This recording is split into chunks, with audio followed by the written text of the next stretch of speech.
Good morning.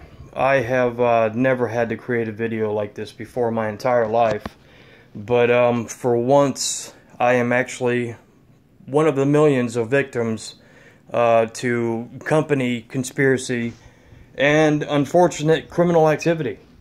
So I'm recording this video today for my own safety. First off, my name is Charles Keeler, and I am a former employee of a company based out of Largo, Critical Intervention Services.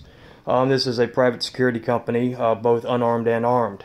Well, huge long story short, this company, one part of the company was underbid, and that would be my part of the company, so that this division, the Anti-Terrorism Officer Division, basically went away. So a lot of us had the opportunity to transition over to the underbidding company, which is, awesome, great. So we're not too much out of employment. Well, hey, like I said, I'm trying to keep this short, but it's a really long story. Just got married, moving my wife in, and I feel it's in the best interest of my family to go ahead and resign just a little bit early. Well, I had put in a 2 weeks notice, and one day before the end of that 2 weeks, I went ahead and resigned. Well, I got a phone call later that night from a Chief Hector Rodriguez, who is in second command, right below the CEO of Critical Intervention Services. And in so many words, and I quote, "You are terminated." And I then explained to him that his termination was null and void because I had put in my resignation 15 minutes before he called. He then commenced to threaten to report me to the state so that my licenses are revoked. This is my company.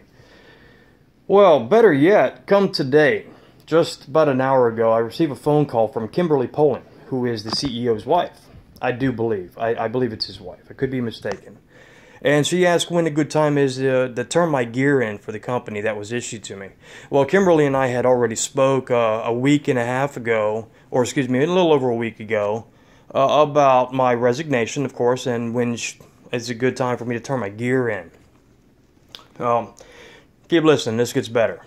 So, I explained to her that we had already spoke, after she called me this morning, and she says, well, I'm sorry, that's changed. Since your resignation, you are required by law to turn in your gear within 48 hours because you have sensitive equipment.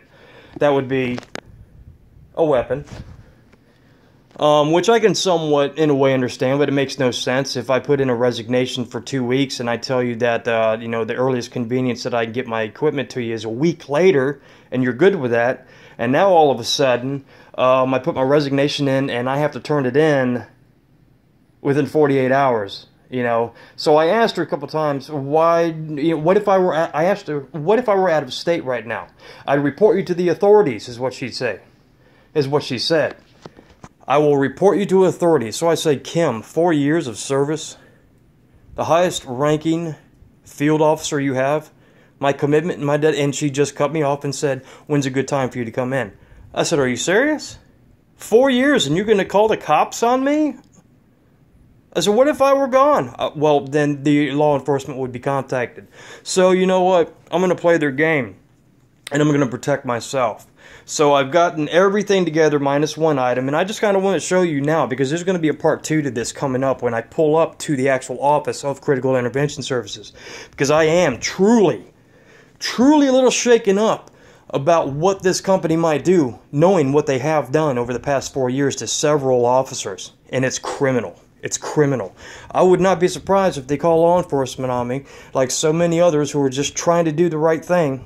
But this video, I hope, goes everywhere. I hope it goes viral. My first video ever, I hope it explodes and blows this company out of the water. Somebody needs to investigate this company. And then when they do, the black hole that they find is going to get darker and darker because it's criminal. So here's some of the gear that I want to show you. We have 3 pairs of trousers, 3 pairs of tops. We have a standard operating procedure that we need to turn in. We have a weapon case, 3 mags, an actual weapon. We have our company ID that needs to be turned in, a back patch, a concealed holster, and a hip holster. We also have 2 pieces of collar brass in there, as you can kind of see. That doesn't need to be there. This is my personal. This is ammo. We have 49 rounds of ammo in this box. This is called the 10 code list, similar to what police officers have. We have a armband, which is not even on the list. I'm just being courteous enough to give it back to them because what am I going to do with it? we have two business ties. We have a business blazer, and we have 1, 2, 3 undershirts. All of this inventory is everything indicated on my list. I just want to state that for the first 3 years, actually every year, I've had to purchase my own helmet and my own vest because of the gear they issued was, hand-me-downs over 10 years, and it looked disgusting, and I wasn't about to represent the company I work for in an unprofessional manner. So I did not sign for a vest, and I did not sign for a helmet. But I'm sure they're probably going to ask me where that's at, and I'm going to show them the list that I received, and it's not going to be on that list. So I'm about to pack all this up and drive 1.5 hours down to Largo, Florida for these guys to turn all this gear in. So wish me luck. Tune back in. I'm going to keep my calm, keep my cool, keep my collective. Got a family. I just hope that they don't get stupid. Because if so, it's on video. See you in about 1 hour.